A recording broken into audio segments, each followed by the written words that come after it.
there are questions about whether even if you work 10 times harder, if you're a low-income kid and you work 10 times harder than a kid in a middle-income family, are you still able to close that gap? If health capital is an important part of being able to function well in the labor market, and from birth, your health is worse than the health of the middle-income kid, it is possible that no matter how hard you work, you cannot close that gap. What is poverty? How do we spot it? How do we measure it? Most important, how do we fix it? Our guest today, Marianne Page, is a leading economist and an expert in the programs that benefit children in the United States. Maybe if we're lucky, by the time we finish this program, we'll have all the answers. Stay tuned. Okay, welcome. Thank you. Nice to have you here. It's nice to be here. So let's just jump right in, shall we? Okay. Let's talk about poverty. Okay. Because we are the feel-good podcast of the year. You know, economics is the dismal science, right? Yeah, right. I've heard.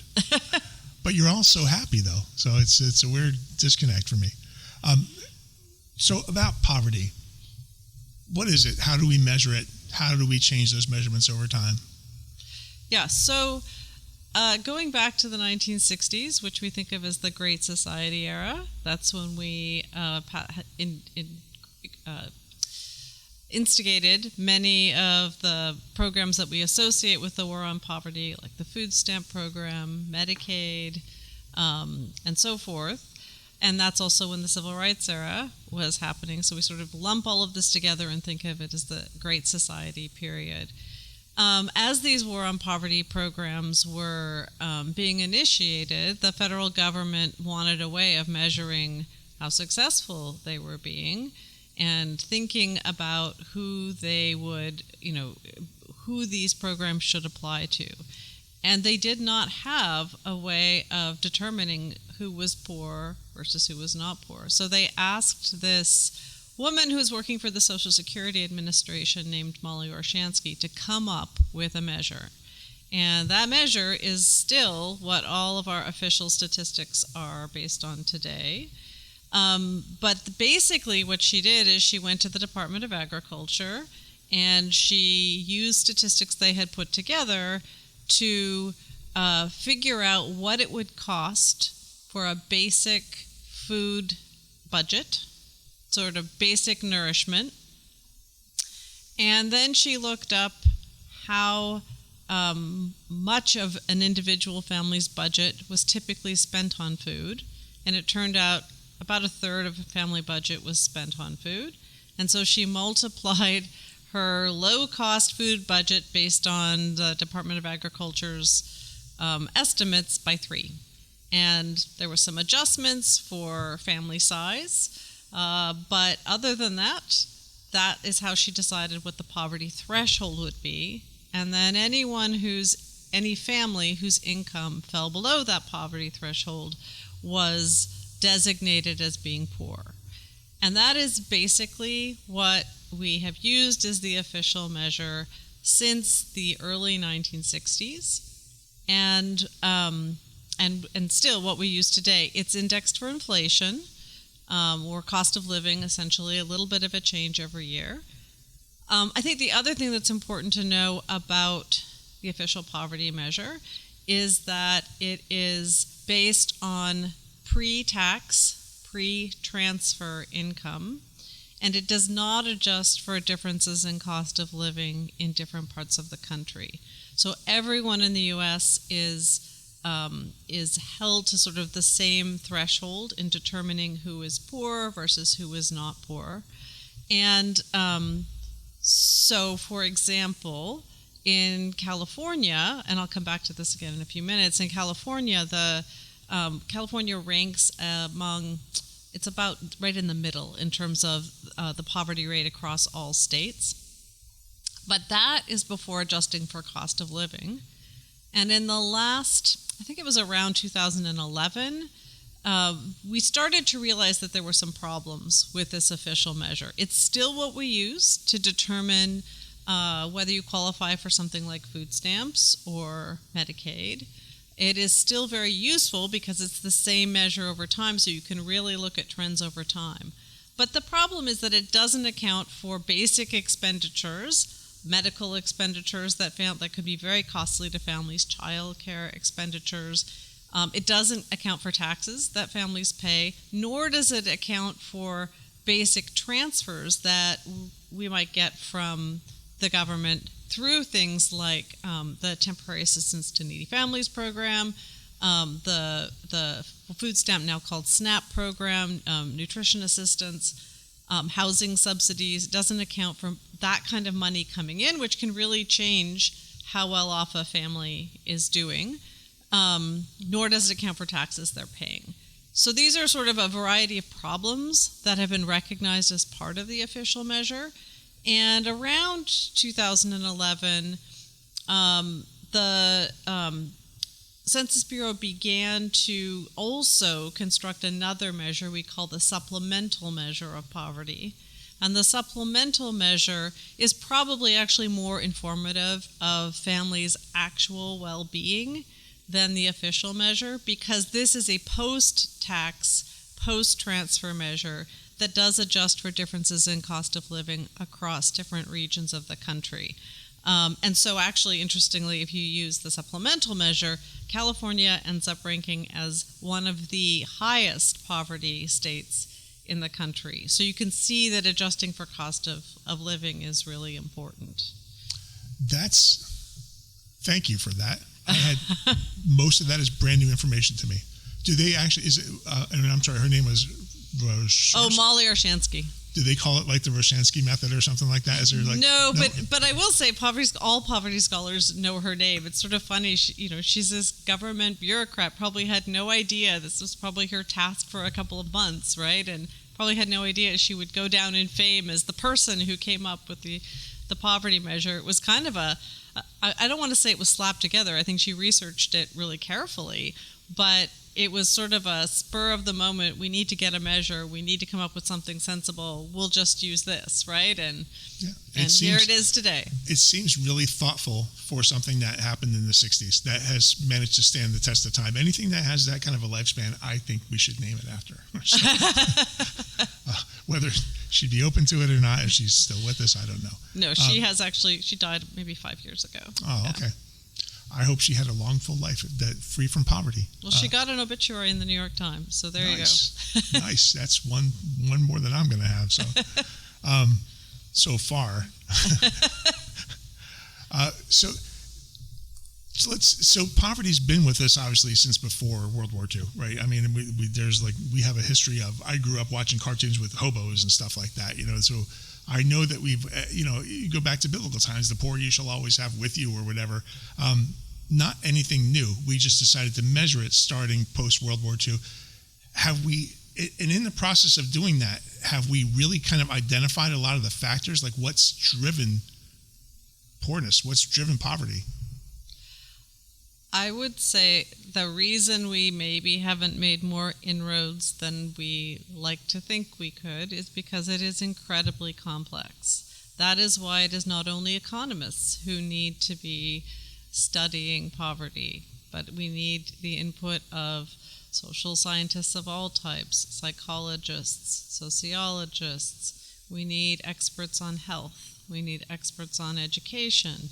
We need researchers who have really good quantitative skills and know how to use data and statistics to infer causality from different types of research methods or quantitative research methods. But we also need qualitative social scientists who go out and actually talk to people and find out what they're experiencing. And so I say that because I don't think there's not a simple answer, right? I think a lot of the arguments about why people are poor and what we should do about it can kind of be broken up in very simplistic terms into whether people believe that you are poor because of bad luck or poor because of bad choices. And the right solutions really they're quite different depending on whether you've chosen, you've made choices like, I don't feel like working, right? And that's why you're poor, to bad luck, like I have a serious physical disability that keeps me from being able to work, right? And so I think that is also kind of part of the problem, and there's a little bit of both. My own view, based on research, is it's a lot more about bad luck than it is about choices. But is it bad luck due to poor health? Is it bad luck due to the type of family you are born into and the resources that are available to you as you are growing up? Is it the bad luck of entering a particular type of job or career just before that job or career gets replaced by a robot? Is it, there's a variety of reasons that people fall into poverty or never, are born into poverty and never escape. It's really complicated, and there's not ever going to be one fix. And sure, at some level, there always will be poor folks, but what that means is what does that mean for society, right? And what does it mean to be poor? Can we do things so that those who are poor are living more comfortable lives? Some folks would say, well, I don't care if that's their choice, right? But if it's not a choice, what can we do about it? What can we do to minimize the number of folks who are living in that kind of economic disadvantage? And what can we do to sort of improve their ability to escape poverty?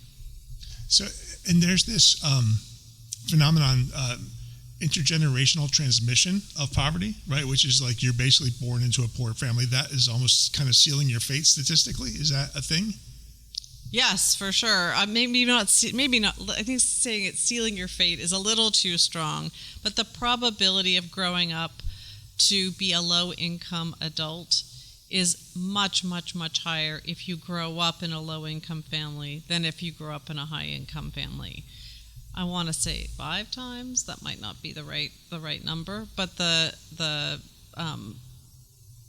is no question that we have, and I will also say in the United States, it is much harder to escape poverty if you grow up poor, harder to become, say, a middle-income adult than almost any other high-income country in the world. So what we would say is poverty is more persistent across generations in the U.S. than in most other countries. So if someone's starting in a, I don't want to say affluent, but like a straight down the middle, a middle-class family, like a pure middle-class family, who is going to inherit a certain amount of affluence or whatever, the absolute median of affluence, that person could rise to affluence with a little bit of exertion, or will have to put some energy into staying into that strata, that middle strata. For somebody who's born into a poor family, they might have to work a factor, like a multiple factor of how if middle class kid puts in like X, poor kid has to put in like X times 4 to be able to just reach that affluent level, that middle level. Is that pretty accurate to say? They have. I think it's a combination of more effort and more work and more, in some sense, more luck, right?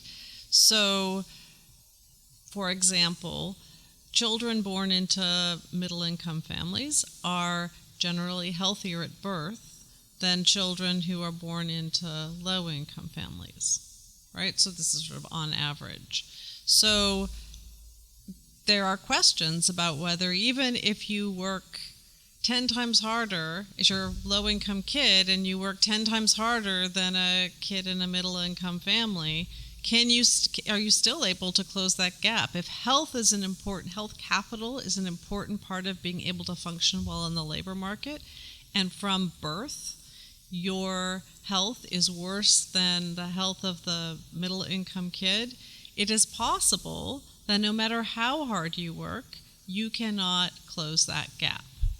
So for sure, you're going to have to work harder, but in addition, you're going to need some luck, whether it's health luck or luck in terms of who you meet.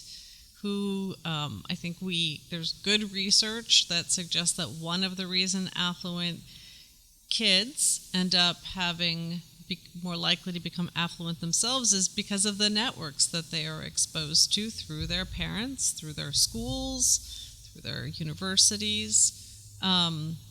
So it's not just about hard work. I think that's really, and hard work, in my opinion, based on the research, hard work isn't enough.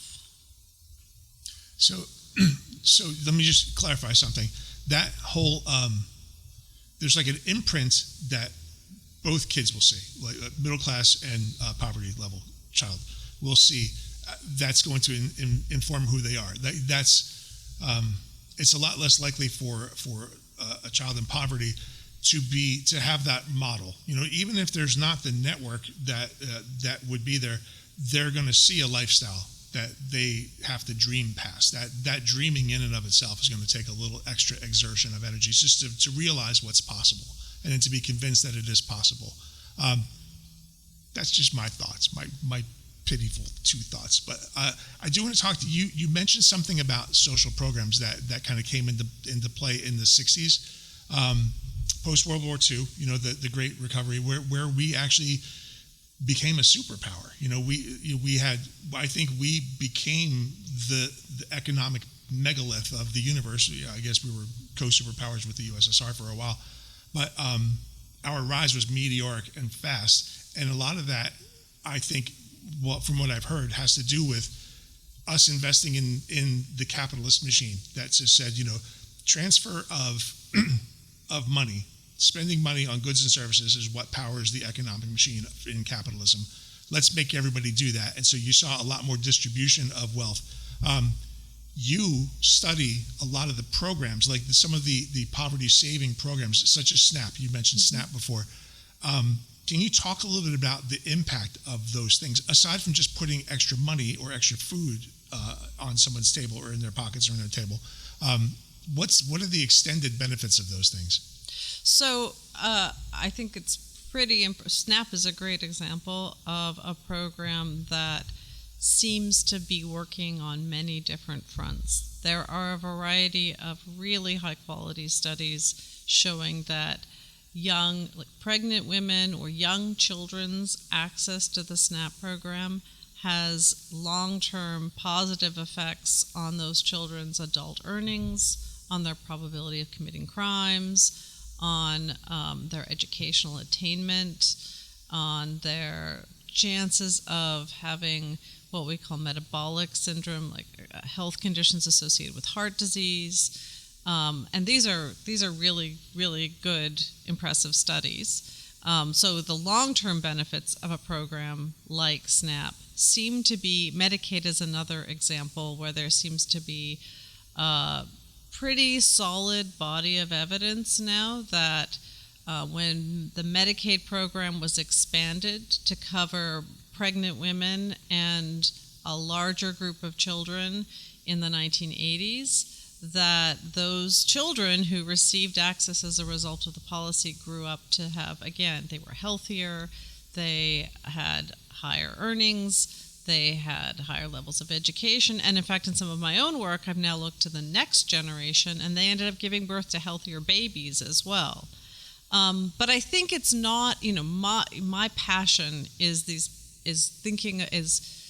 understanding the processes that affect disadvantaged children's chances for economic success, health success in the future. But I think, from the perspective of a poverty researcher more broadly, we also want to ask about how these programs affect adult outcomes. Like the adults who SNAP is a program that is not just there for children, it's there for all adults. And there seems to be emerging evidence on that front that SNAP, I'm thinking of a recent paper by a former UC Davis graduate student, Chloe East, who has sort of documented that for individuals who are on the margin of qualifying for SNAP versus not, so they're kind of all at the same income level, but some of them get access to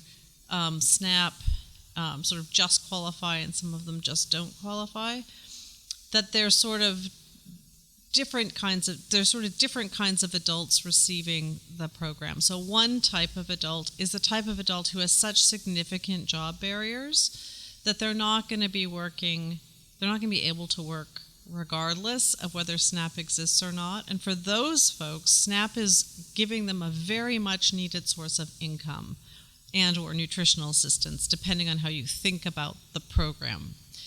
There's also a group who are kind of temporarily on SNAP because they say just lost their job, and they are more likely to be on SNAP for a short period of time. SNAP, however, because they have access to SNAP, they're on SNAP, they're unemployed for just a little bit longer. But then the job matches that they make as a result of having access to SNAP are better job matches in the future. So I think there's also evidence, not just children whom these programs benefit, but it is in many cases also the adults who are qualifying for them as well. That's just one example. But I think the nuances of how that program is working are really important to be thinking about, because there may be sort of more than one type of recipient. And when we think about the impacts of a social safety net program and say reforming that social safety net program, often the sort of rhetoric around that is about these sort of long-term users who are they're dependent on the program, and the implication is that they're not working because they can take advantage of this program. But then there's this other group. So, and what I think the research is showing is there are these people who are on welfare programs for a super long period of time, but those folks may actually not really be able to work anyway.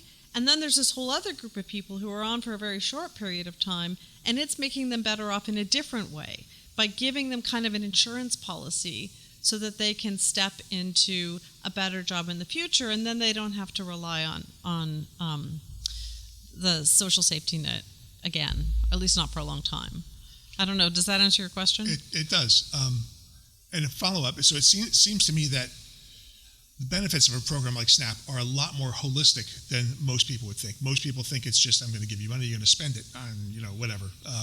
But it's actually, it's like an investment, because people are taking that, the people who are able, they're seeing the reward of the investment, whether that is, I could have construed what you just said about someone getting another shot at another level of employment or something like that as, feeling empowered to take more risk, or feeling more confident about themselves. That's just a behavioral transmission of a benefit. But other things, there's a lot of physicality behind that. You are a much healthier human being, both physically and emotionally. So you're able to achieve more. That sounds to me like a program worth considering before it's cut, but that's just me. Well, can I just say, please. I think the word investment is exactly the right way to think. This is how I think about these programs. Just like a firm invests in physical capital, you pay out money now so that you buy a better machine, and then that machine allows you to produce widgets at a faster rate, so you make higher profit in the future, right? These are investments in human beings that may cost some money now, but the evidence seems to suggest that in the future, because you are incurring that cost right now, there will be a stream of benefits in the future that may very well, and the calculations suggest, those benefits will exceed the costs. So it's kind of comparable to decisions that firms or firm owners make on a regular basis. And I know you prefer to stay within the context of the geographical United States, but I have to point out that there are examples out there globally where countries have done that, have kind of invested in their people, and they see those returns on investments. And those countries, depending on what metric you're looking at, whether it's just a happiness or productivity or whatever, tend to do better than the United States. So I don't know. First of all, do you see that as being true? Do you see evidence of this playing out positively, this investment in humanity positively playing out in other countries? Yes, I think we want to be really careful when we say countries are doing better or positively playing out, and be really clear about what we mean by that. There are a large number of researchers certainly speculate that one of the reasons that by many metrics, kids growing up in Scandinavian countries are doing better, either in terms of health or in terms of other outcomes like their ability to escape poverty as adults, is because those countries have a very generous safety net. So, if you were born into a poor family in Sweden, you have access to the same health care as if you're born into a rich family in Sweden. So that sort of takes away a lot of the health inequalities, not all, but a lot of the health inequalities that poor children face from the very front. So that's not as much of a factor in terms of child development and the processes that eventually lead to economic outcomes like earnings that we care about. So it's a little bit hard to, I'm always a little uncomfortable with cross-study comparisons because there are so many factors that vary across countries, but that is certainly the type of difference between other high-income countries and the U.S. that many researchers will point to. And the U.S. has a less generous social safety net than any other high-income country in the world. So there's a good chance that that's playing a role. And we can look back and say, on a timeline, there was a point in history when it kind of became so, when that gate started to shift. Because as you said, in the 60s, we became a powerhouse of taking care of our own, and we saw the benefits of those programs. Well, at least we thought to introduce those programs and so on and so forth. And then like the 80s come along, and all of a sudden we're hearing from the Reagan administration, trickle-down economics. We've got to make the rich people more comfortable because that'll pay a dividend to us all. We're going to invest in the wealthy people. How's that working out for us? Yeah, so let me just back up and say I don't think we've ever been a powerhouse in terms of social safety, provision of social safety net programs. I think we were an economic powerhouse, and the economy in the post-World War II era was very strong in the United States, probably in part or mostly because the United States came out on the right side of the war and did not have the same damages that the folks in Europe who came out on the right side had. So we were kind of like the source of economic rebuilding all over the world, and that had led to a huge demand for production in the United States. So the economy was booming then, and the economy was much more human-based than it is now, and I can talk a little bit about what I mean by that in the future. So the rewards to that economic growth were pretty equally spread across individuals with high levels of education, individuals with low levels of education, and individuals in the middle, right? So pretty much it kind of was much closer to a world in which if you worked hard, if you were a white man and you worked hard, you could do pretty well for yourself, even if you didn't have a high level of education. I think a number of factors have changed over time, and we can talk about those later because I do want to answer your question. But I think the Reagan era was really the beginning of the end of support for the safety net programs that we had in place. And sort of two things started to happen. One was, well, the 1970s, the second half of the 1970s, are a recession. Prior to that, we'd had a lot of economic growth, so people are not super happy, and they're looking for a finger to point, right? And the Reagan administration and many administrations since then, particularly Republican-led administrations, have sort of emphasized this idea that the economy might be slowing down because we're taxing the wealthy too much, the firm owners too much, right? And so if you reduce their taxes, they'll put more into their firms, and there'll be more production, there'll be more demand for workers, the returns to work will go up. There has really never been any evidence that that actually happens. So that's what the trickle down is, right? It's the essentially give more money to the rich, and the rich will spend it in ways that will trickle down to lower income families. There have been a number of tax cuts since the 1980s, including very recently. There's no evidence that those tax cuts have trickled down to middle and lower income families at all.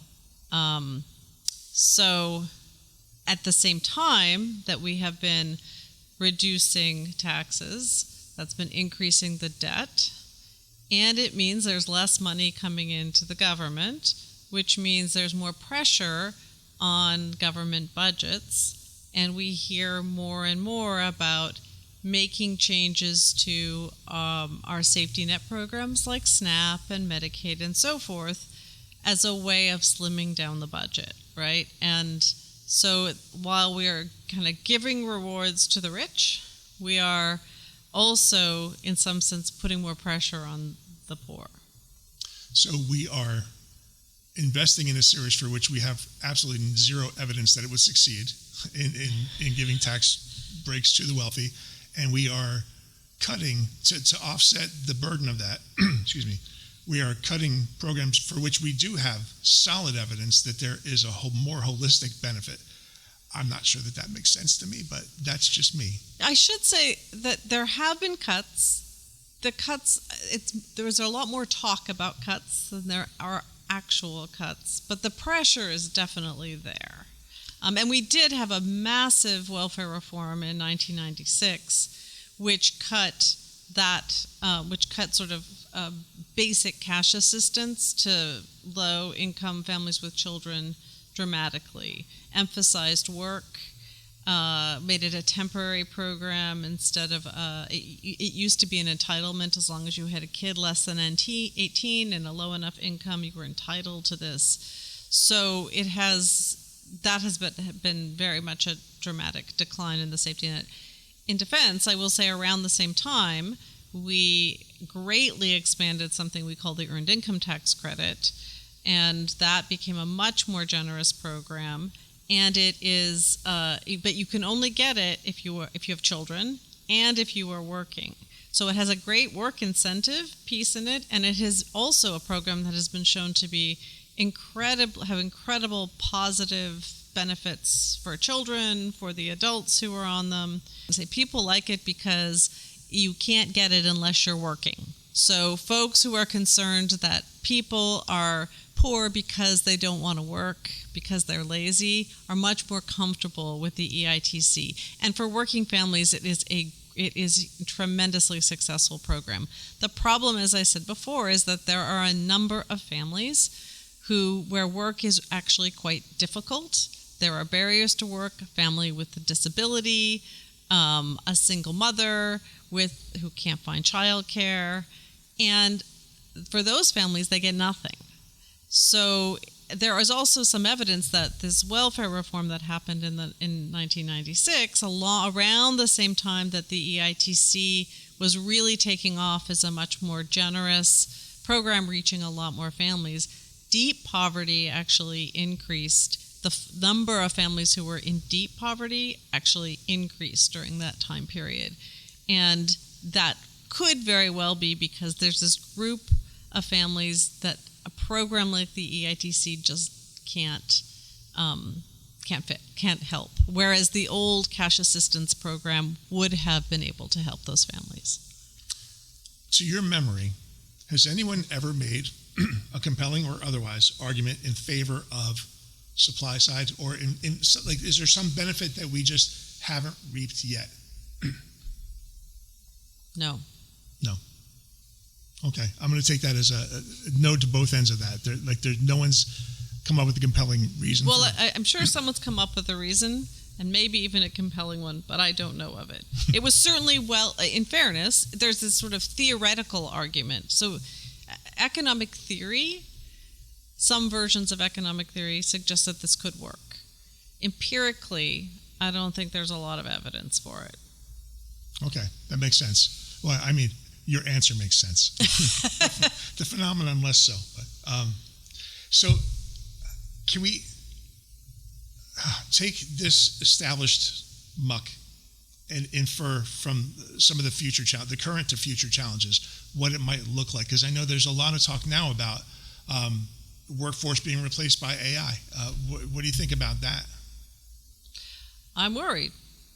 I'm worried not just for low-income families or low-educated individuals, but for some more middle and highly educated folks too. The AI is going to replace more individuals in doing certain kinds of tasks. We have really good evidence from economists that the technological revolution that sort of started around the 1980s and has persisted until pretty recent years had huge impacts on the economy and played an important role in increasing inequality, largely because robots started to replace humans in what we would call routine tasks, things that repetitive tasks that are done sort of on a regular, well, I guess repetitive means a regular basis, but especially in things like manufacturing, putting a screw into something over and over again, that there's really clear evidence that there's been a huge decline in the demand for that kind of labor. And there's been, in contrast, over the 50-year period, an increase in the demand for workers who kind of need to use high levels of cognition, creativity, problem solving, or that need to do things. So that would be sort of like computer programmers, for example. And this is where I think AI is a little bit of a concern right now. We don't need those computer programmers if we've got AI to do a lot of that programming for us, right? But then, we still. So anyway, that's led to that has led to a huge change in demand for certain types of work, and folks who kind of fall into that area, they can't get the jobs that require high levels of education because they don't have that education. So now they're kind of competing with folks with even lower levels of education for the remaining jobs that are left. So AI, it remains to be seen, but I think we're at the beginning of another kind of revolution in terms of what the labor market looks like, what kinds of jobs are in demand, who can be replaced, and where there's going to be growth. We're very much at the beginning, so I think it's hard to know exactly, but it reminds me a lot in spirit of the technological changes that we've sort of seen over the last 50 years and the implications of that change for certain kinds of workers. And speaking of declining workforce, recent mass deportations have kind of thinned out our workforce. We're seeing a lot of that as well. So, and I know that I've heard this narrative somewhere in the background. It's just kind of always there, like a thread that they'll trot out once in a while, that we'll just become more manufacturing oriented. But it sounds to me like that's probably not going to be an option. Like we're gonna deport people, undocumented workers who actually contributed massively to our economy, to the tune of 100 billion or so. I think just the undocumented, without really being a drain, as was a narrative that was explored. But even that is turning off the immigration floodgates. Like, people don't really want to come here anymore, and that is thinning out our possibility in the future of getting a new workforce. So that workforce has been disappeared. AI threatens to disappear even more of our workforce, or put us into a place where social programs are going to have to do something, or people are just going to just die in the streets. So let's talk about some of those solutions. One of them in particular that I heard about is like a universal basic income. What do you think about that as a reality, as a possibility? I think we have to think about universal basic income gets sort of talked about a lot, but it doesn't always mean the same thing. And there are lots of universal basic income experiments, and these are real experiments, which are not always easy to carry out when we're talking about studying human beings, but this is a case where it has been possible. Most of those experiments are in middle and low-income countries, and essentially you're randomizing one group into getting, I guess I should define what universal basic income means, but generally it's sort of, you're providing cash assistance, a basic level of cash assistance to all families. So the universal part would be rich families as well. Many of these experiments are not really providing cash assistance to high-income families as well. And if you think about it, that would be really expensive. So I don't know about the universal part. And many of these experiments are not just a straight income, straight sort of cash benefit, but they're tied to something else as well. So conditional cash assistance. In many low-income countries, this looks like, you can get this cash, but you also have to make sure your kid is regularly attending school or has annual visits to the doctor or something like that. So it's a little bit hard to tease out. When we say there's evidence on universal basic income, I think it's a little bit hard to really generalize from these experiments. Especially because different contexts, different outcomes, different and different policies that are all falling under this umbrella. And I think the evidence is mixed. They certainly are effective at reducing poverty, but that's almost a mechanical thing, right? If you give someone cash, their income is higher, they're less likely to fall below the threshold. My own work I just recently wrote a survey article, not about what we call universal basic income, but providing insights about what cash assistance might be able to do, again, focusing on children, using a variety of different, what we would call natural experiments that kind of emulate what you would, what a true randomized control trial would do, looking at from like, are the children of lottery winners doing better than the children of folks who do not win lotteries? Are the food stamp program, which many argue is like a cash assistance program, how does that affect children? There are a number of sort of ways that I looked at this, and interestingly, that literature is pretty mixed. And what I was trying to do was figure out why. Why don't we sort of see the same effects across all of these studies? I think that we still have a long ways to go in terms of really understanding what happens when we give families money, how much money it takes to improve a child's life chances, and whether cash assistance is better or not better than other forms of assistance, purely from a sort of economic standpoint. There might be other reasons that cash assistance would be better. It certainly gives parents choices about what they think is, spending the money on what they think is best for their kid. But overall, in spite of the mixed evidence across the studies that have been done, what I think we see at least hints of is that when income is provided beginning at a pretty young age and pretty consistently throughout childhood, there are meaningful long-term benefits to the children who receive them. Some of the some of the ways in which researchers have studied the effects of income where they have not found evidence of beneficial effects have been cases where there's like a one-time money drop. So it's unexpected, and it could even be large, but without that sort of knowledge about the fact that the money's coming.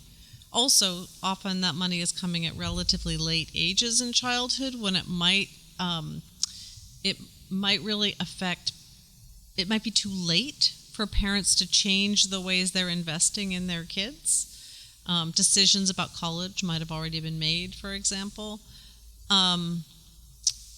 I think, though, that at this point, the evidence is pointing in a pretty suggestively that sort of regular cash assistance has the possibility of significantly changing children's trajectories, their ability to move up the income distribution when they reach adulthood. But to be fair, we're still learning. And a lot of those, I should also say, a lot of those universal basic income experiments are pretty small scale studies.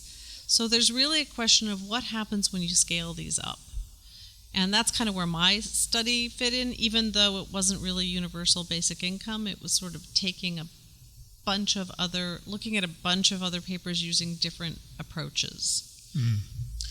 And you touched on higher education as a way to gain a couple of clicks on the ladder. What are your thoughts about that? Because higher education is under attack now too. We're attacking social programs, we're attacking higher education, and I don't know that a lot of people actually equate a college or university experience with the capacity to move ahead. But what have you seen? Do you know what the data is on that? Well, all of the gains to economic growth in the last 50 years have been going to more educated folks. And a good chunk of that is because they had the capacity to work in jobs that required skills that education provides for them. So, unquestionably, education is an important route to escaping poverty. But I gotta say that I think it's just not possible for everybody to go to college, right? And I think sometimes we forget that. There's always going to be some folks who are just not equipped for what a university education is providing them. And we need to be thinking about not just like education, making education free. That might be great for low-income kids. Oh, well, I should actually take that back. University education can often be quite inexpensive for low-income kids because of fellowships and scholarships. They don't always have the information they need to access that free education. But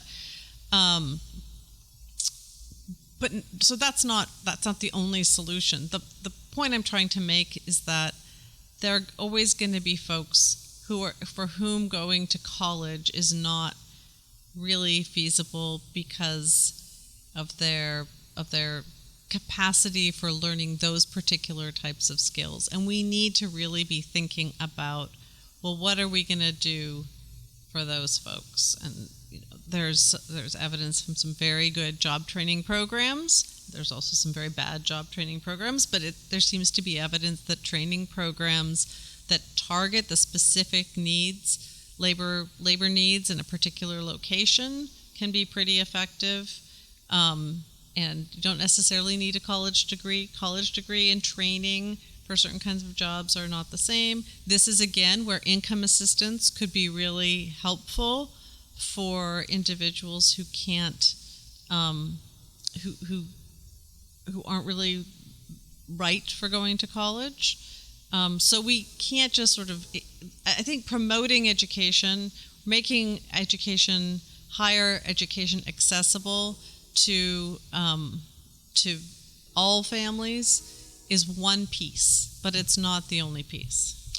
Not a magic bullet, for obvious reasons, not the least of which is there might not be an industry for you to get into when this is all said and done. We might be robots. Yeah. Unless you're a robot technician and can repair the robots, that's going to be job security, I'm thinking. So speaking of lack of magic wands or magic bullets or anything like that, it doesn't sound like there is a single clear answer to eradicating poverty. I didn't think we were going to get there in the 40 minutes or so we're speaking, but I was kind of hoping we get close, but whatever, dare to dream. I do want to get your thoughts though, because you live in this data day in and day out. You see what works and what doesn't. You've seen how different experiments will have an impact on poverty. If you could, I'm not going to ask you the magic wand. Give me an idea of what your roadmap would look like if you were bold enough. I'm going to take you way out of your comfort zone, and I'm going to not hold you to anything that you're going to say right now, but what can we do to get to a better place where we are seeing poverty, making poverty go away? And when I say that, I mean on a governmental level, on a voting level, on an individual contribution level. What do we do? I think we want to start by making equality of opportunity. I should have said this in a different way. We want equality of opportunity for everyone, and we don't have that right now. So starting from my world of focusing on intergenerational mobility, every kid having the same access to healthcare, having access to, equally valuable schools or equal quality schooling, equal information. There's all these ways in which from the very start of life, children growing up in low-income families are disadvantaged, not just because their families don't have as many dollars as other families, but because those dollars the difference in dollars keeps them from having access to a whole lot of other things that we know really matter for the development of healthy, productive individuals. And so until we have equality of opportunity for kids, now I would say we should have equality of opportunity for adults as well, but going back to this idea of investments, investing in programs that we know work, Head Start, SNAP, WIC, now of course I'm blanking, Medicaid, right? Making sure that all children have access to good quality human capital and health investments, that would be a really important starting point. And I would say also equal access to information. We know that's part of the reason that low-income kids are less likely to go to flagship universities is because they don't have the information that they need to realize that they can go. What else? So that's kind of coming from my own little research world. We have evidence that high-quality training programs, vocational training programs targeting the needs of particular communities and the types of skills that are needed for those communities can make a difference in young and middle-aged adults' labor market experiences. So making, I would say, here's what I would say. I'd say programs that increase individuals' access to work or they're fit for certain types of jobs are super useful. Child care, so that single parents can work or both parents in a family can work without that impeding their, in many cases, the cost of childcare exceeds the cost of, exceeds the wages that an adult can bring into the family. So sort of reducing barriers to work, I think, is really important, or increasing the returns to work. But there are still going to be families who are going to find it really hard to work. And so I do think, contrary to the sort of mixed evidence that I was describing before, providing basic sort of standard of living, basic health, basic income for adults who just can't work for some reason is still going to have positive spillover effects on the rest of society. What would you say to those who would argue, why would I give to someone who doesn't deserve it or who's not going to put the effort in? Right. Well, I guess I would say, where are you getting your information about them not deserving it or not putting the work in? Because I think that is, there will always be those people, but are they most people? No. I think the evidence is pretty clear that they aren't, right? So I work with big data sets. I, look at, hundreds of thousands of people, and the data make pretty clear that, for example, the safety net programs do not reduce individuals' work effort by huge amounts. They do reduce by a little on average, but just by small amounts, and not for everyone. That's an average, right? And so, first of all, costs. You got to weigh costs against benefits. But you also, I think, need to think about, okay, let's just say there are some people who are going to screw the system. There are. That's true. The question is that is that most people, or is that a handful of people?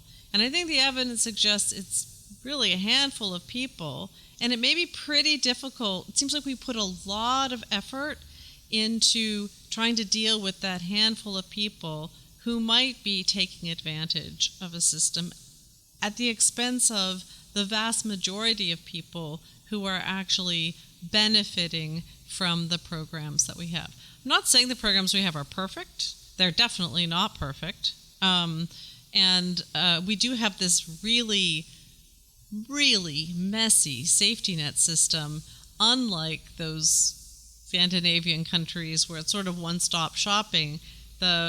Getting health care is different from getting SNAP, is different from job training programs. Like, figuring out all of that is pretty complicated. It's absolutely clear that the vast majority of people who are receiving those benefits are not taking advantage of the system in the way that I think we're talking about right now. Mm-hmm. So someone born without legs, you can either offer them a wheelchair or you can yell at them for not walking. And I think we're in this vibe where we're yelling at people for not walking for no fault of their own.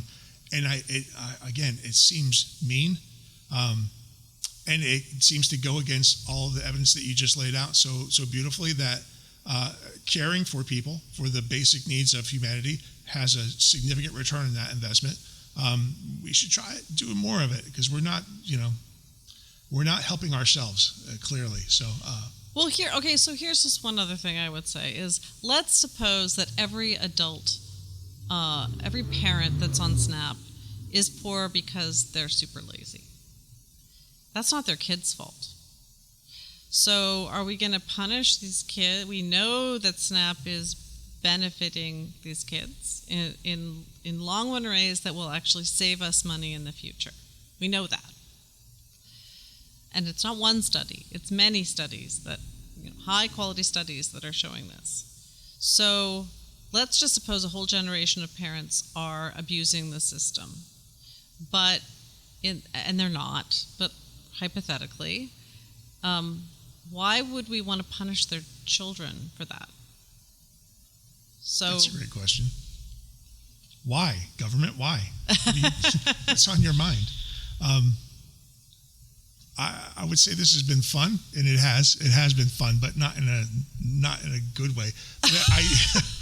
That's so weird, but it's true. I wish we had better things to report on. I wish the current state of affairs were not as pointing in the wrong direction, I think, as a lot of us think that they are. But I thank you for your hard work, because you give us the numbers that help us to make decisions. So I appreciate that. And I hope the rest of the world appreciates it too. You better clap. Anything else? Is there anything that we left out that you want to touch on? And I do. You know what? I have a question. Has anybody ever measured the impact of disillusionment on employment? So. Yeah. I know what you mean.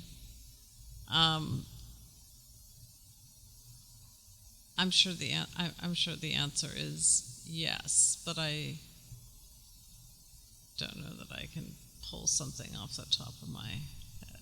I'll look it up. We'll Google it at home. All right. Look up disillusionment and whatever. Okay. Well, thank you so much for stopping by. Hopefully we can catch up again and we'll have better news. You can tell us about how poverty has been eradicated. We fix it on this show. Well, I'm happy to be here. Thank you. Awesome. Thank you. Sincerest thanks to today's guest, Marianne Page. If you'd like to learn more about Marianne and her work, check out our YouTube page for links to her bio, books, articles, research, and more. And thank you for joining Minds Over Matters today. You can find us on YouTube, Spotify, and Apple Podcasts. Please subscribe, share with your friends, and spread the word. We have a lot to say and guarantee something for everyone. Minds Over Matters is hosted by Ed Kiggins, produced by the College of Letters and Science at UC Davis, and filmed at the Wyatt Pavilion. Thanks for listening. We'll see you next time.